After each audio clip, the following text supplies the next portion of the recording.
രമേശിന്റെ വീട്ടിൽ ആരൊക്കെ ഉണ്ട്? നിങ്ങളുടെ അച്ഛൻ, അമ്മ? എൻ്റെ അച്ഛൻ മരിച്ചു, അമ്മയുണ്ട്, പിന്നെ ഭാര്യ, മക്കള്, അനിയൻ ഒരാള് ഗൾഫിലാണ്. രമേശും അനിയനേ ഉള്ളൂ, പെങ്ങന്മാരും ഇല്ല? ഇല്ല. അപ്പൊ അനിയൻ ഗൾഫിലാണ്. രമേശ് വിവാഹം കഴിഞ്ഞ എവിടെ താമസം? ഇപ്പൊ 5 മാസമായിട്ട് ഭാര്യയുടെ കൂടെയാണ്. ഭാര്യ പിണങ്ങി പോയിരിക്കുക. എവിടെ അവരുടെ വീട്? അവരുടെ വീട് ആലത്തൂര്, പാലക്കാട്. അപ്പൊ അവിടെ രമേശ് ഇപ്പൊ താമസിക്കുന്നു. ഇപ്പൊ എന്റെ ആവശ്യം ഇതാണ്, ഒരു കൗൺസിലിംഗ് വേണ്ടിയിട്ടാണ്. ഞാനൊരു സൈക്കാട്രി പേഷ്യന്റ് ആയതുകൊണ്ട് ഞാൻ ഒരുപാട് സ്ഥലങ്ങളിൽ പോയി, അവര് നമ്മളെ അംഗീകരിക്കുന്നില്ല. കല്യാണം കഴിഞ്ഞിട്ട് എത്ര വർഷമായി? 10 വർഷമായി. ഈ 10 വർഷമാണോ ഈ ചികിത്സ വേണ്ടി വന്നത്? അതിന് മുമ്പ്? അല്ല, 10 വർഷം കല്യാണത്തിന് ശേഷമാണ് ചികിത്സിക്കാൻ തുടങ്ങിയത്. അപ്പൊ ഒരു ഡോക്ടേഴ്സും കൗൺസിലിംഗ്, നിങ്ങൾക്ക് കൗൺസിലിംഗ് എന്ന് പറഞ്ഞു കഴിഞ്ഞാൽ എന്റെ സംശയരോഗാന്ന് എന്നോട് പറഞ്ഞിരുന്നില്ല. അവരാരും പറഞ്ഞില്ല? ഡോക്ടർമാർ ഇല്ല. എന്റെ അടുത്ത് പറഞ്ഞ ഏകദേശം ഒരു 3-3.5 വർഷം മുമ്പാണ് സംശയരോഗാണെന്ന് പറഞ്ഞത്. സംശയരോഗാണെന്ന് പറഞ്ഞു കഴിഞ്ഞപ്പോൾ ഞാൻ അതിന് വേണ്ടിയുള്ള തെളിവുകളൊക്കെ ഞാൻ സംഘടിപ്പിച്ചു കഴിഞ്ഞു. ആരോടാ സംശയം? സംശയം അങ്ങനെ പ്രത്യേകിച്ച് ആരോടും ഉണ്ടായിരുന്നില്ല. ആ സമയത്ത് സംശയരോഗാണെന്ന് പറഞ്ഞു കഴിഞ്ഞപ്പോൾ ചെറിയ ഇഷ്യൂസ് ഉണ്ടായി. ഡോക്ടറെ അടുത്ത് പറഞ്ഞപ്പോൾ ഡോക്ടർ പറഞ്ഞ് നിനക്ക് ഭയങ്കര സംശയരോഗമാണ്, നീ കുറെ വർഷമായിട്ട് ഇവിടെ ചികിത്സിക്കാനാണ് എന്ന് ഒരു മയമില്ലാത്തൊരു മറുപടിയാണ് ഡോക്ടർ പറഞ്ഞത്. പിന്നെ രമേശ് എവിടെ പഠിച്ച? തൃശ്ശൂർ? ഞാൻ 10ാം ക്ലാസ് വരെ പഠിച്ചിട്ടുള്ളൂ. 10ാം ക്ലാസ് വരെ. പഠിത്തം കഴിഞ്ഞ് ജോലി എന്തായിരുന്നു? ഞാൻ ഇപ്പൊ ഒരു ബിസിനസ് ചെയ്യുന്നു. ഇപ്പോ അല്ല, പഠിത്തം കഴിഞ്ഞ് നമ്മുടെ പരമ്പരാഗത തൊഴിലായിട്ടുള്ള ചെരുപ്പ് പണിയാണ് ചെയ്തോണ്ടിരുന്നത്. കടയൊക്കെ ഉണ്ടോ? കടയുണ്ട്. തൃശ്ശൂർ തന്നെ? തൃശ്ശൂർ ചേലക്കര.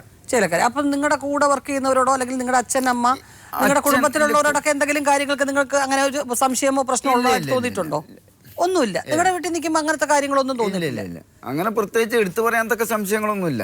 ഒന്നുമില്ല. ഈ കല്യാണം അങ്ങനെ ആലോചിച്ച് തീരുമാനിച്ച കല്യാണം ബന്ധുക്കൾ വഴിയോ അതോ ബ്രോക്കർ വഴി?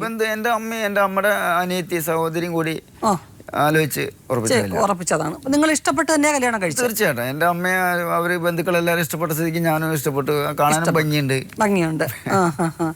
അപ്പൊ കല്യാണം കഴിഞ്ഞ് പോയിട്ട് പിന്നെ എങ്ങനെയാ? കല്യാണം കഴിഞ്ഞ് ഏകദേശം ഒരു 1.5 മാസം കഴിഞ്ഞപ്പോഴാണ് എനിക്ക് വല്ലാത്ത ടെൻഷൻ ഉണ്ടായിരുന്നു. ടെൻഷൻ എന്ന് പറഞ്ഞാൽ ഉറക്കം നഷ്ടപ്പെടുന്ന രീതിയിലുള്ള ഒരു ടെൻഷൻ ഉണ്ടായിരുന്നു. കാരണം അന്നെന്ന് വെച്ച് കഴിഞ്ഞാൽ സാമ്പത്തികം വലിയൊരു വിഷയമായിരുന്നു, ഇപ്പോഴും വിഷയമാണ്. അപ്പൊ അതിന്റെ ഭാഗമായിട്ടാണെന്ന് അറിയില്ല, അതിന്റെ ഭാഗമായിട്ടാണ് അതിന്റെ കറക്റ്റായിട്ടുള്ള കണ്ടെത്തലുകൾ. അപ്പോൾ ഭയങ്കര ടെൻഷൻ ഉണ്ടായിരുന്നു. അപ്പോൾ ഞാനും പറഞ്ഞു ഡോക്ടറെ കാണണമെന്ന് പറഞ്ഞു. അങ്ങനെ കുറേ. അപ്പോൾ ഞാൻ 2-3 മാസം കഴിഞ്ഞപ്പോൾ ഡോക്ടറെ അടുത്ത് ചോദിച്ചു, എന്നെ ഇത്രയധികം ചികിത്സിക്കണം എന്തിനാ, എൻ്റെ അസുഖം എന്താണ്, നിർത്തിക്കൂടെ? അപ്പോൾ ഡോക്ടറിന് വ്യക്തമായിട്ടൊരു മറുപടി പറഞ്ഞില്ലായിരുന്നു. അങ്ങനെ കുറെ വർഷം അങ്ങനെ ഗുളിക കഴിച്ചുകൊണ്ടേയിരുന്നു. ടെൻഷന്റെ ഭാഗമായിട്ട് നിങ്ങളുടെ പെരുമാറ്റത്തിൽ പ്രശ്നങ്ങൾ ഉണ്ടാവുന്നു? ഇല്ല, എനിക്ക് ഉറക്കം നഷ്ടപ്പെട്ടു. ഉറക്കത്തിന്റെ പേരിൽ മാത്രം ഉള്ള ട്രീറ്റ്മെന്റ് ഉള്ളൂ. അതിങ്ങനെ ഒരുപാട് നീണ്ടപ്പോൾ ഞാൻ പല പ്രാവശ്യം ചോദിച്ചാണ് എന്തിനാ അത്ര അധികം. അപ്പോൾ വീട്ടിലെ അമ്മയും പറഞ്ഞു അത് അങ്ങനെ നിർത്തണ്ട, നിർത്തി കഴിഞ്ഞാൽ ഭയങ്കര എന്തൊക്കെ സംഭവിക്കും എന്നൊക്കെ പറഞ്ഞ് ഭയങ്കര പ്രശ്നമാണ് അമ്മ പറഞ്ഞു. അപ്പൊ ഞാനും കുറെ കഴിച്ച് കഴിഞ്ഞ് പിന്നെ ദാമ്പത്യ വിഷയങ്ങൾ കുറേശ്ശെ ഒരു എന്തായാലും കുറെ കഴിയുമ്പോൾ ഒരു ചെറിയ ഇഷ്യൂസ് ഉണ്ടാവും. എന്തിനെ പറ്റിയാ പൊതുവെ? സാമ്പത്തികമായിട്ടുള്ള കാര്യങ്ങളാണോ ഇഷ്യൂ? ജീവിതത്തിൽ ഒരുപാട് ബുദ്ധിമുട്ടുകൾ വന്നിട്ടുണ്ട്, കാശില്ലാത്തതുകൊണ്ട്. അതിന്റെ പേരിലുള്ള ടെൻഷൻ. അപ്പൊ ഡോക്ടർ പിന്നെ ട്രീറ്റ് ചെയ്തപ്പോ എന്ത് പറഞ്ഞു? ഇതിപ്പം ഈ ഉറക്കം ആ ഒരു ട്രീറ്റ്മെന്റ് ഇനി തുടർന്ന് കൊണ്ടുപോകണം? അല്ല, അത് സ്റ്റാർട്ടിങ് ഞാൻ പറഞ്ഞാണ്. അത് കഴിഞ്ഞ് ട്രീറ്റ്മെന്റ് നിർത്തുന്നില്ല. ട്രീറ്റ്മെന്റ് നിൽക്കുന്നില്ല, ഇത് തുടർച്ചയായി മരുന്ന് കഴിച്ചുകൊണ്ടേയിരിക്കും. അപ്പൊ നിങ്ങളുടെ അമ്മ, നിങ്ങളുടെ വീട്ടുകാർക്കെല്ലാം അറിയാം, അവരും ഇത് നിർത്തണ്ടെന്ന് പറയുന്നു? അവര് നിർത്തണ്ടെന്ന് പറയുന്നു. ശരി. എന്നിട്ട് സംശയരോഗാണെന്ന് പറഞ്ഞപ്പോ ഞാൻ കാൽക്കുലേറ്റ് ചെയ്ത് എന്റെ മനസ്സിൽ എന്തെല്ലാം സംശയങ്ങളുണ്ട് ഇതൊക്കെ ഞാൻ എന്റേതായ രീതിയിൽ വെരിഫൈ ചെയ്തു. അത് ഒരുപാടുണ്ട്, ഞാൻ പറയുന്നില്ല. അല്ല, എന്താ നമുക്ക് അപ്പോഴല്ലേ നമുക്ക് മനസ്സിലാക്കാൻ പറ്റുള്ളൂ. എന്താ സംശയങ്ങള്?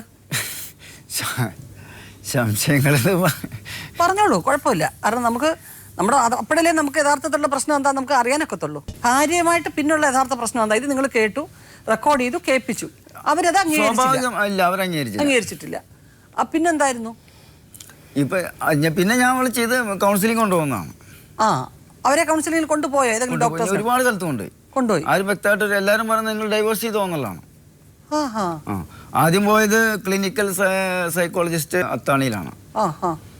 അത്താണിയിൽ അവിടെ ചെന്ന് കഴിഞ്ഞപ്പോൾ ആൾ കുറെ കാശൊക്കെ മേടിച്ചു വെച്ച്. ആദ്യം അങ്ങേര് പറഞ്ഞ ആ വീടിന് ഭയങ്കര പ്രേതബാധയാണ്, അവിടെ താമസിക്കാനും കൊള്ളില്ല, അവിടെ നിന്ന് മാറി താമസിക്കണം. ക്ലിനിക്കൽ സൈക്കോളജിസ്റ്റ് ഒരിക്കലും സജസ്റ്റ് ചെയ്യാൻ പാടില്ലാത്ത ഒരു കാര്യമാണ് പറഞ്ഞിരിക്കുന്നത്. എനിക്കറിയില്ല അദ്ദേഹം അങ്ങനെ പറഞ്ഞിട്ടുണ്ടാവുമെന്ന്. ആ വീട് ദോഷമുണ്ട്, ആ വീടിന് ദോഷമുണ്ട്, അവിടുന്ന് എത്രയും പെട്ടെന്ന് മാറി താമസിക്കണം എന്നാ. എന്നിട്ട് അപ്പം അത് വിശ്വാസം വന്നില്ല രമേശിന്? ഇല്ല, ഞാനിപ്പോ ആരും വെല്ലുവിളിക്കാൻ തയ്യാറില്ലായിരുന്നു. ഞാൻ എന്തായാലും മാറി, എന്റെ തറവാട്ടില് കുറച്ച് ഒരു അങ്ങോട്ട് മാറി. എന്നിട്ടും ഈ പ്രശ്നങ്ങൾ പിന്നെയും ഭാര്യയുടെ പെരുമാറ്റത്തിലൊക്കെ പ്രശ്നമായിട്ട് നിങ്ങൾക്ക് തോന്നിയോ? അയാള് ഒരുപാട് പ്രശ്നം ഉണ്ടായിരുന്നു. എന്തായിരുന്നു പ്രശ്നം? എന്നെ ഭീഷണിപ്പെടുത്തുമായിരുന്നു. ഞാൻ പോലീസിനെ വിളിക്കും, അങ്ങനെ ചെയ്യും ഇങ്ങനെ ചെയ്യുമെന്ന് പറഞ്ഞ ഒരുപാട് ഭീഷണിപ്പെടുത്തും. നിങ്ങൾ എന്തെങ്കിലും പറയുമ്പോഴായിരിക്കുമല്ലോ ഭീഷണിപ്പെടുത്തുന്നത്. ഞാൻ പറയുന്നത് തന്നെ നമുക്ക് കൗൺസിലിംഗ് പോകണം, നീ തിരുത്തണം എന്നുള്ളത് മാത്രമാണ്.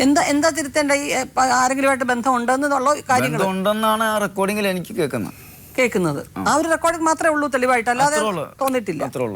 ആ ഒരു റെക്കോർഡിംഗ് വെച്ച് നിങ്ങൾ അവര് കുഴപ്പക്കാരിയാണ് എന്ന് പറയുമ്പോൾ അവര് പോലീസിനെ വിളിക്കുമെന്ന് ഭീഷണിപ്പെടുത്തും. കൗൺസിലിങ്ങിന് പോവാന്ന് നിങ്ങൾ പറയും. കൊണ്ടുപോകാറുണ്ട്. ഇവിടെ തൃശ്ശൂർ ഭൂമികയിൽ ഇതുപോലെ കൗൺസിലിംഗ് ഉണ്ട്. അന്നേരം ഞാൻ മരുന്നൊക്കെ നിർത്തിയായിരുന്നു. മരുന്നൊക്കെ അവസാനിപ്പിച്ച് ഞാൻ നോർമൽ എല്ലാം ക്ലിയർ ആയിട്ടാണ്.